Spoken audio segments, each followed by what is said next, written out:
말씀은 시편 130편입니다. 구약성경 시편 130편.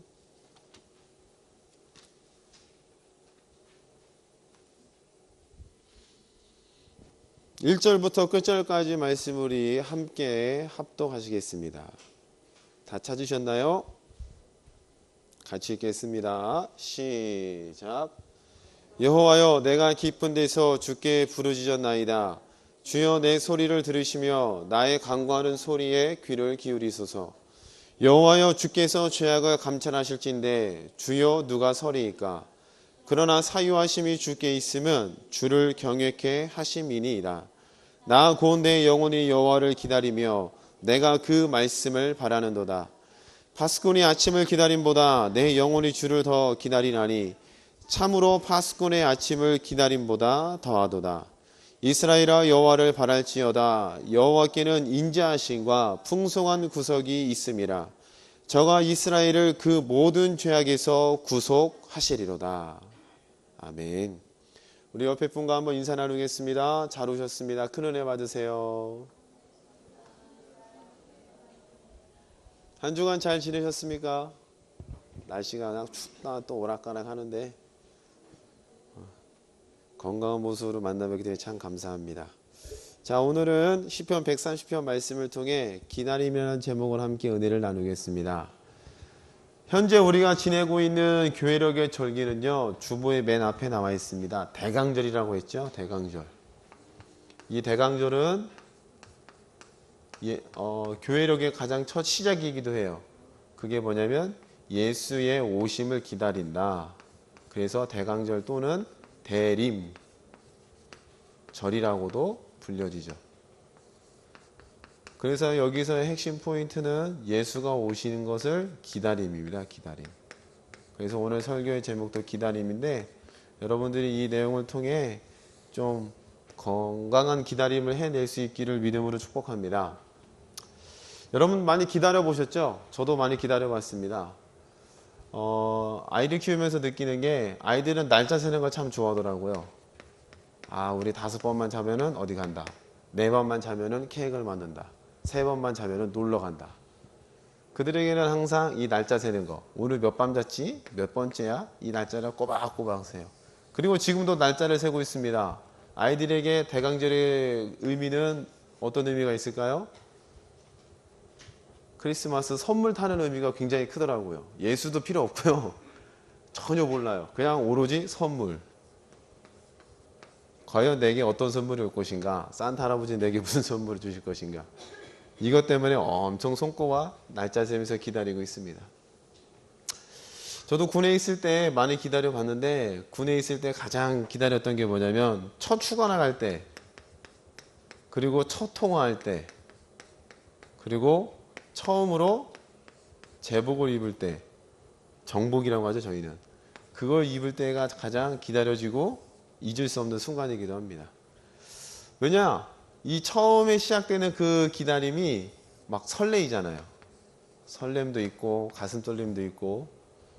그렇기 때문에 이 첫 기다림이라는 것은 굉장히 좋은 것으로 작용하죠. 그래서 이러한 좋은 기다림은 기대라는 말로도 표현할 수 있겠죠. 뭔가 기대하는 마음. 이 과정을 마치면 끝날 거야. 그리고 이 기다림 끝에 열매가 있을 거야.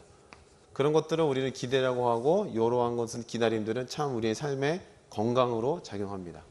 근데 반대로 건강하지 못한 기다림이 있어요. 그건 뭐냐면은 참음입니다. 참음.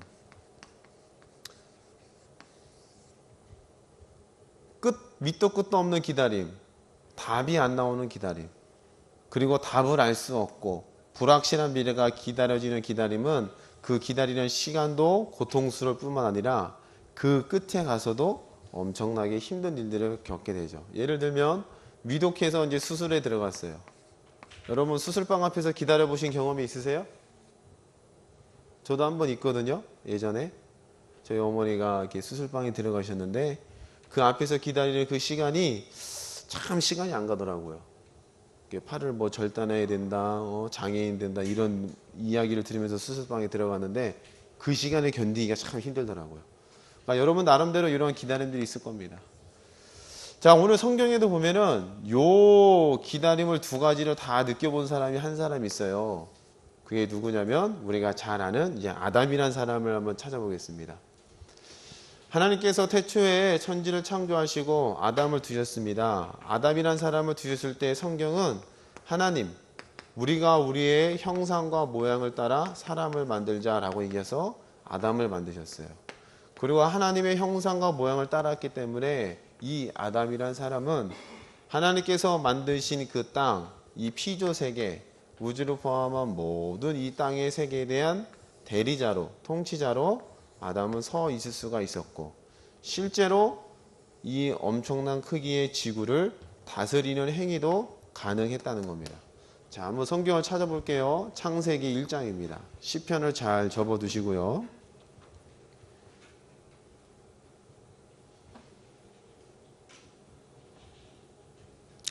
창세기 1장입니다. 26절을 같이 읽어보겠습니다. 시작. 하나님이 가라사대 우리의 형상을 따라 우리의 모양대로 우리가 사람을 만들고 그로 바다의 고기와 공중의 새와 육축과 온 땅과 땅에 기는 모든 것을 다스리게 하자 하시고. 아멘.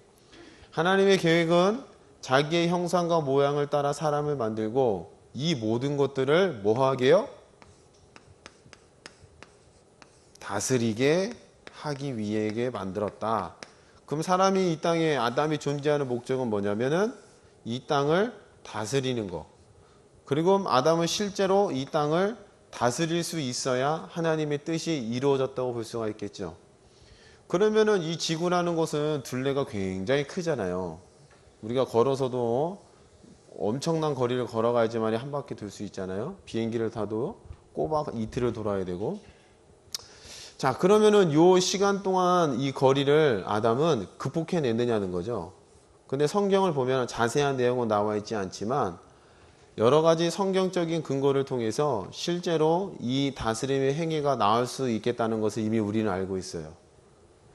첫째 아담이 에덴 동산에 있던 아담이라면은 그 나중에 둘째 아담이 누구라고 표현되어 있죠? 성경에는?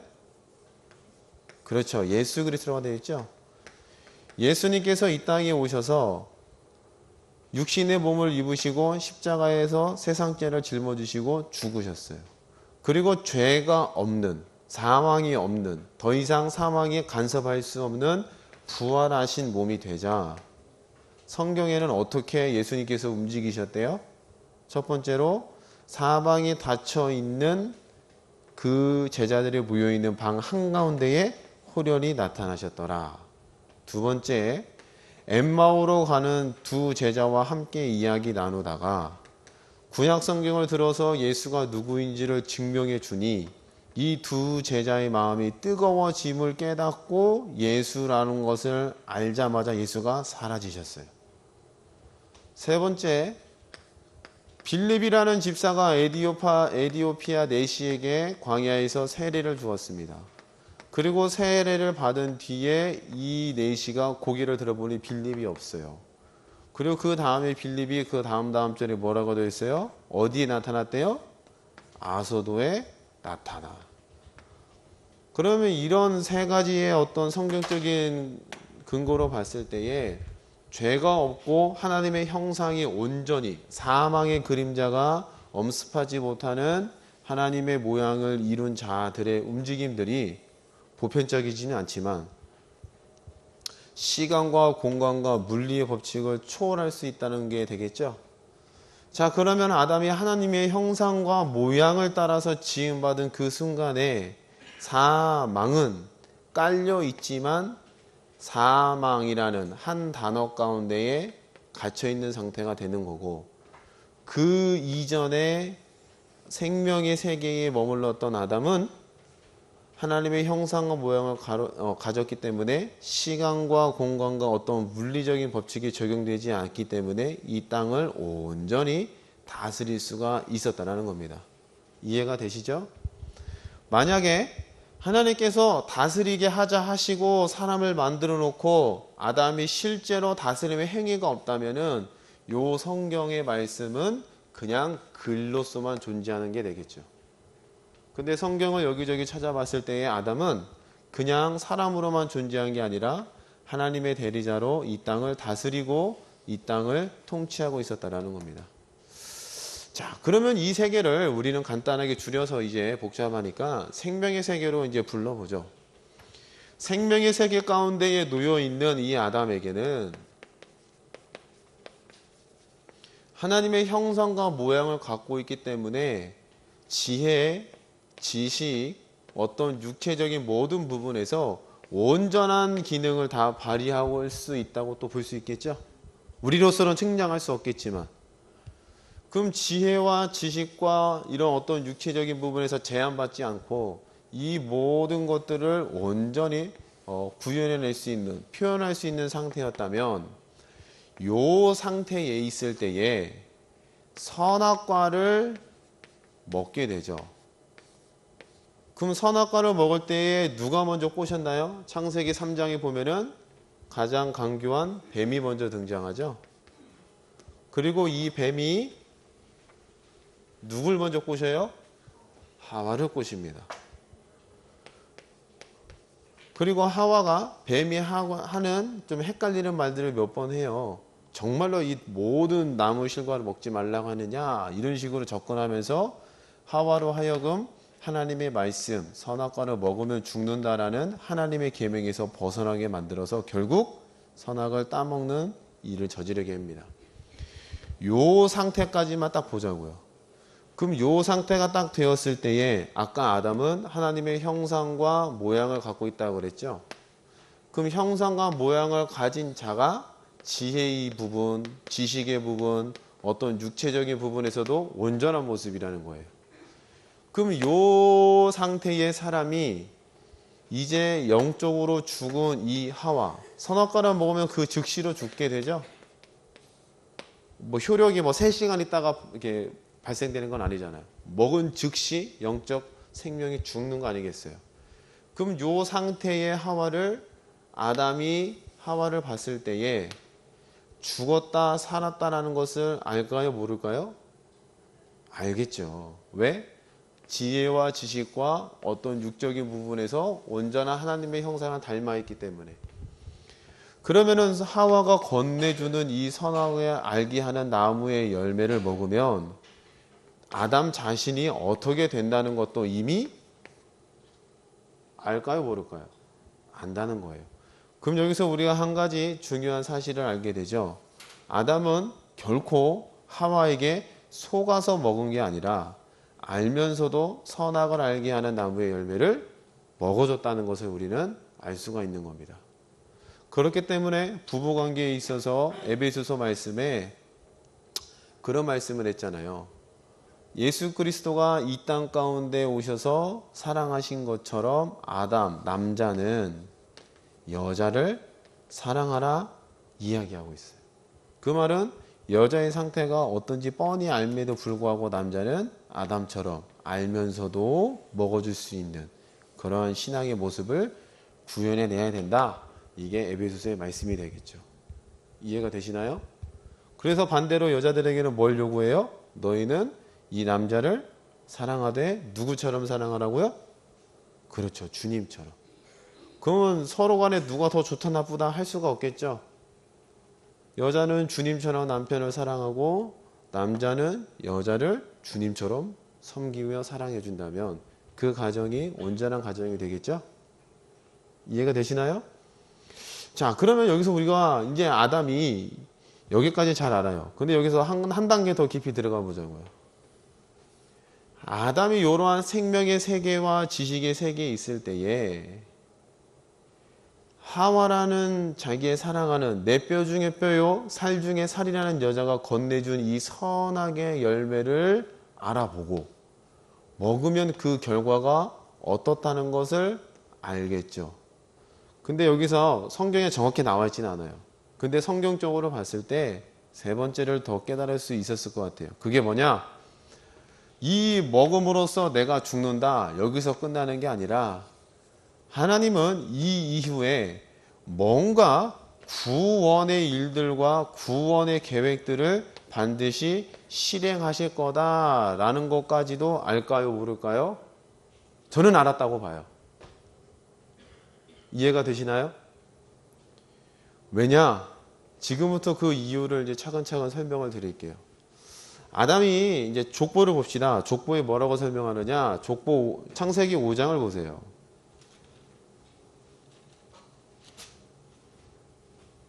창세기 5장 1절부터 봅니다. 같이 읽어볼까요? 시작. 아담 자손의 계보가 이러하니라. 하나님이 사람을 창조하실 때에 하나님의 형상대로 지으시되 남자와 여자를 창조하셨고 그들이 창조되던 날에 하나님이 그들에게 복을 주시고 그들의 이름을 사람이라 일컬으셨더라. 아담이 130세에 자기 모양 곧 자기 형상과 같은 아들을 낳아 이름을 그렇죠. 130세에 누굴 낳았대요? 셋을 낳았대요. 자, 근데 재미있는 거는 이 족보에는 누가 빠져 있어요, 지금? 아담과 하와가 범죄했어요. 그래서 에덴 동산에 쫓겨났어요. 그리고 아담과 하와가 동침해서 낳고 있는 첫째 아들이 있잖아요. 이름이 뭐예요? 그렇죠. 가인입니다. 그리고 둘째 이름이 뭐예요? 아벨이에요. 이게 창세기 이제 4장에 나오죠. 둘이 참 사이좋게 지내면 좋겠는데 누구 마냥 피 터지게 싸우죠. 근데 일방적으로 싸웠어요. 누가? 가인이 둘째 동생을 어떻게 했어요? 들에 가서 몰래 돌로 쳐 죽였다는 겁니다. 근데 오늘 족보에 보니까 누가 나와요? 아벨도 나오지도 않고 가인도 나오지 않는다는 겁니다. 그리고 시간이 130세에 누굴 낳았대요? 그 다음에 아담이 몇 년을 더 살았대요? 성경에 보면 4절 말씀 시작. 아담이 셋을 낳은 후 800년을 지내며 자녀를 낳았으며 그가 930세를 향수하고 죽었더라. 그럼 130세에 셋을 낳고 800년을 향수하다가 900 몇 세요? 30세에 죽었대요. 와, 이거 930년을 산다는 것은 진짜 영화에서 나올 법한 이야기들이죠. 영화에서 막 많이 나오잖아요. 뭐 불로 영생하는 자들의 이야기 하면서. 그런 일들이 지금 성경에서 벌어지고 있어요. 그러면 이 930년이라는 시간을 사는 동안에 아담이 겪어야 했던 일들을 한번 차근차근 찾아보자고요. 족보에는 빠져 있어요. 근데 가장 먼저 겪어야 했던 비극이 뭐예요? 형제가 형제를 살인하는 일을 똑똑히 지켜봐야 했다는 겁니다. 그게 창세기 4장입니다. 그러면 아담과 하와가 가인과 아벨을 낳고 야 그냥 너희는 네가 낳았으니 니들이 그냥 세상에 태어났으니 알아서 살아라 이랬을 것 같지는 않아요. 함께 살면서 하나님에 대한 지식, 왜 우리가 이렇게 수고와 땀을 흘려야 되는지, 왜 우리의 육신이 이렇게 고통스러워야 되는지 이 모든 것들을 아담과 하와는 이 가인과 아벨에게 차근차근 일러주었을 거라는 겁니다. 물론 성경에 나와 있지 않아요. 근데 이러한 가르침과 삶을 통해서 함께 살았는데 가장 먼저 맛봐야 될 것은 뭐냐면은 비극이에요, 비극. 어떤 비극? 가인이 아벨을 쳐 죽이는 것을 부모로서 지켜봐야 한다는 거죠. 이거는 우리가 도저히 상상할 수 없는 일이라는 겁니다. 그리고 이 가인이 아벨을 쳐 죽인 이후에 그 다음에 가인의 후손들을 이 아담은 930년이라는 시간을 살면서 이 후손들이 번성하는 과정을 또 지켜보게 돼요. 그 이제 사장이 계속 나오는데 가인이 또 누구랑 결혼을 하고 뭐 무드사이를 낳고 무드사이를 라멕을 낳고 라멕은 이런 내용이 또 쭉쭉 나와요. 한번 찾아볼까요? 이제 창세기 4장입니다.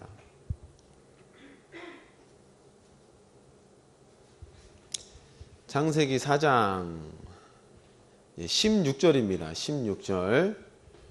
가인이 여호와의 앞을 떠나 에덴 동편 놋 땅에 거하였더니 아내와 동침하에 그가 잉태하여 에녹을 낳은지라. 이제 에녹이 등장합니다. 가인이 성을 쌓고 그 아들의 이름으로 성을 이름하여 에녹이라 하였더라.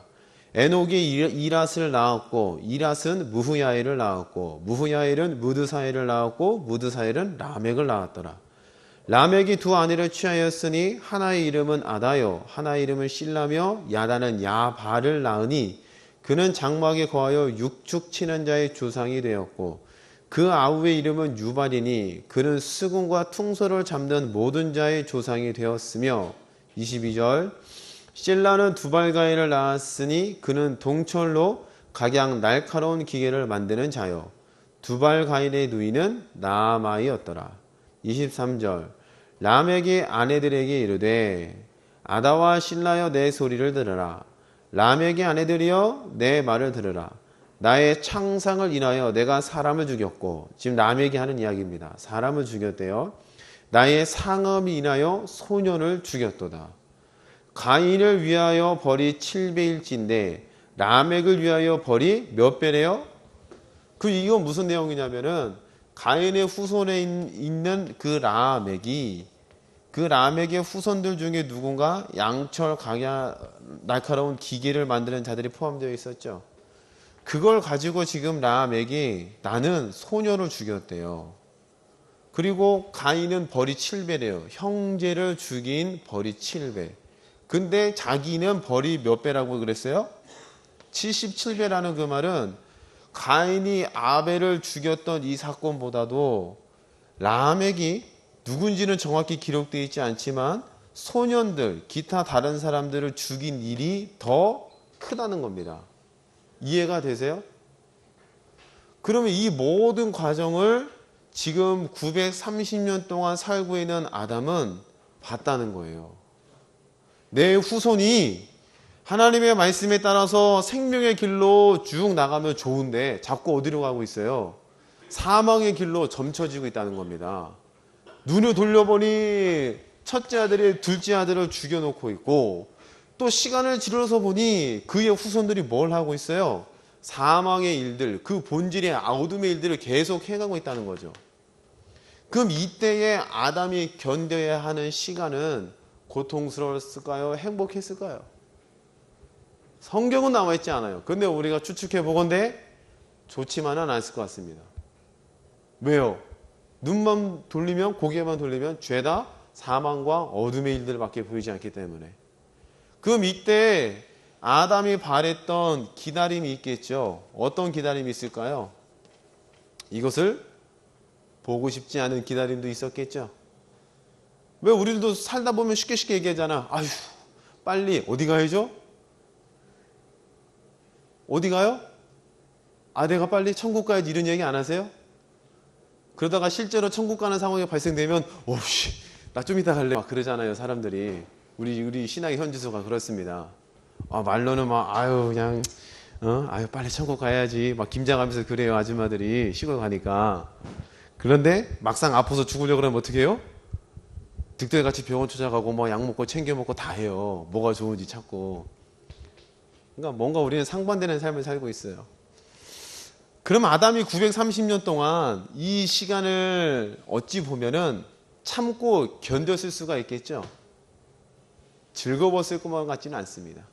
그러면 그 아담의 기다림은 아까 서두에 말씀드렸습니다. 좋은 기다림이 있어요. 좋은 기다림은 뭔가 기대가 될 때, 그 다음에 이 기다림의 끝에 열매가 있고 이 기다림의 끝에 좋은 결과가 있으면 오늘 내가 수고와 땀을 흘리는 것은 그렇게 고통스럽지가 않아요. 근데 그렇지 않고 결과가 나쁘거나 결과가 나오지 않은 밑도 끝도 없는 기다림, 시간 흐르면 뻔히 안 될 것 같은 안 좋은 일의 기다림은 그건 뭐예요? 제가 표현하는 겁니다. 좀 안 좋은 기다림이 될 수가 있겠죠.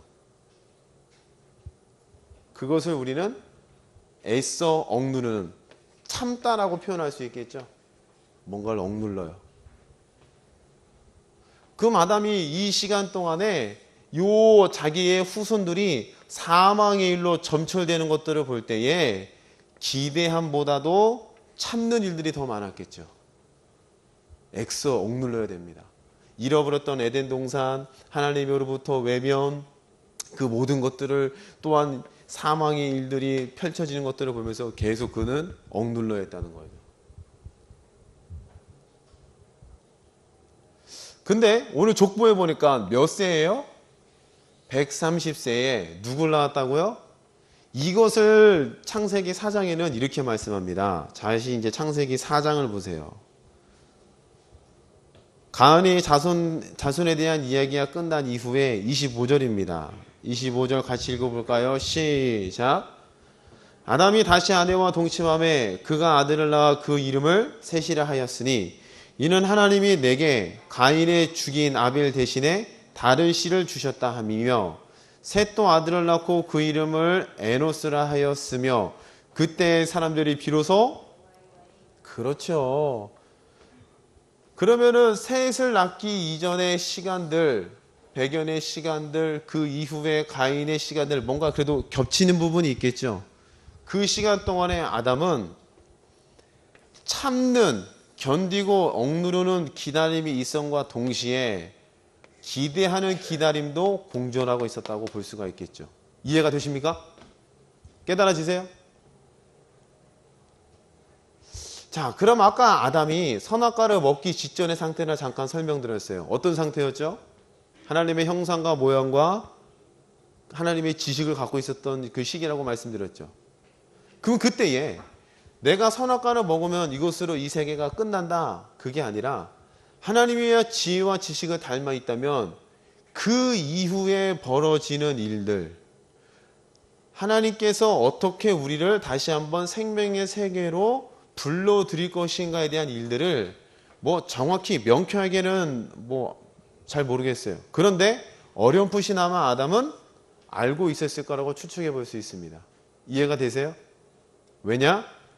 130세에 누굴 낳아요? 그래도 셋을 낳았다는 겁니다. 만약에 여러분들이 이런 시기의 아담이고 계속 사망으로 점철되는 것들을 본다면 이거는 어떻게 해요? 정상적인 믿음을 갖고 있다면 이건 내 대에서 끝내야 돼. 어떤 그런 마음이 들 수 있겠죠. 무슨 말인지 이해되시나요?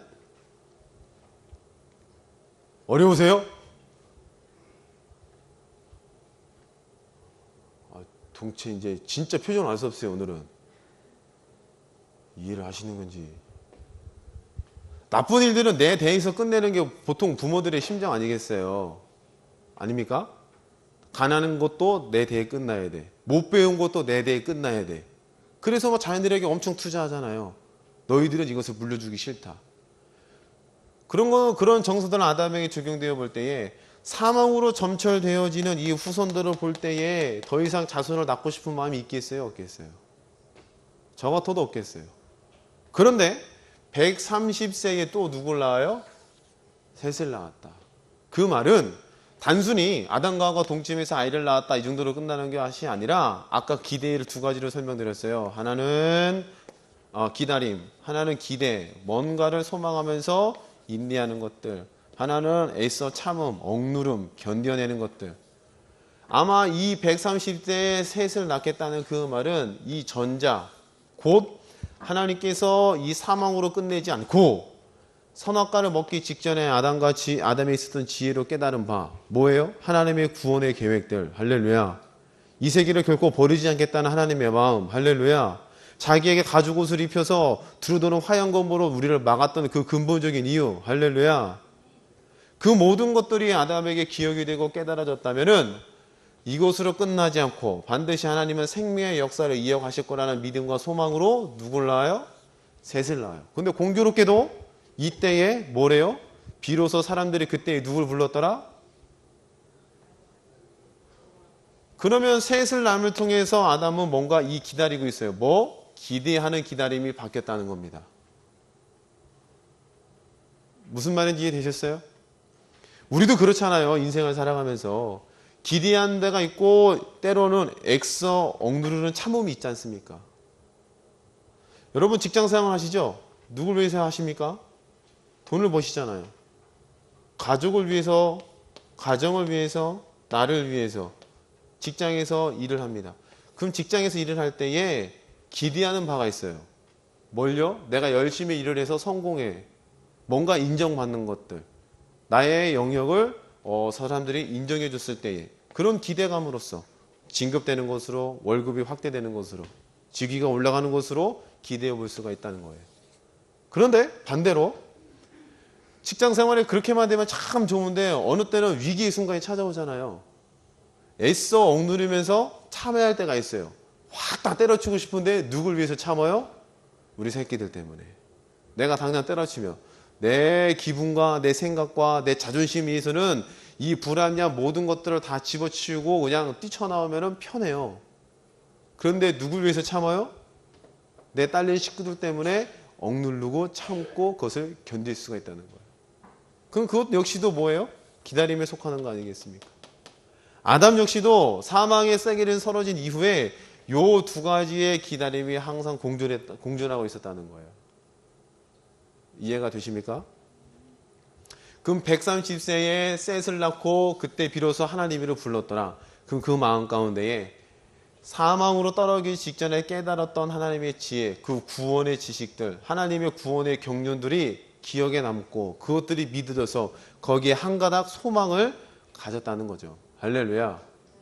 그게 구약의 신약까지 이르기까지 몇천 년의 역사를 쭉 겪어오면서 우리는 예수 그리스도로 말미암아 아담의 기대가 헛되지 않았다는 것이 증명되었다는 겁니다. 할렐루야. 아멘. 그럼 저와 여러분의 우리 삶 가운데 뭔가 기대감이 있어요. 그 기다림은 뭔가를 기대하는 긍정적인 부분도 있겠지만 어느 순간에는 애써 억누르고 참아야 될 기다림이 있다는 겁니다. 오늘 시편 130편에 성전에 올라가는 노래 가운데 시편 기자가 이렇게 노래합니다. 여호와여 사유하심은 주께만 있습니다. 그럼 그 사유라는 말은 뭐냐? 죄를 용서해 준다는 뜻이에요. 그 사유하심이 주께만 있다는 그 말은 하나님께서만 죄를 용서할 수 있습니다 라고 고백하는 거예요. 그리고 이렇게 하신 까닭은 주를 뭐 한다고요? 본문 말씀을 다시 찾아보겠습니다. 시편 130편입니다. 좀 깨달아지기를 축복합니다. 130편 1절부터 차근차근 읽어보죠. 여호와여 내가 깊은 데서 주께 부르짖었나이다. 주여 내 소리를 들으시며 나의 간구하는 소리에 귀를 기울이소서. 여호와여 주께서 죄악을 감찰하실진데 주여 누가 서리이까. 그러나 사유하심이 주께 있음은 주를 뭐 한다고요? 경외케 하려 하심이라. 어느 누구도 이 죄와 맞서서 하나님 앞에 대항할 수 없고 맞서설 수가 없다는 게 지금 시편 기자의 고백이에요. 근데 오롯이 이 죄의 용서는 누구에만 달려있다고요? 주 하나님께만 달려있습니다. 그러움을 통해서 이 죄의 사유하신 과정을 통해서 하나님을 뭐 하겠군요?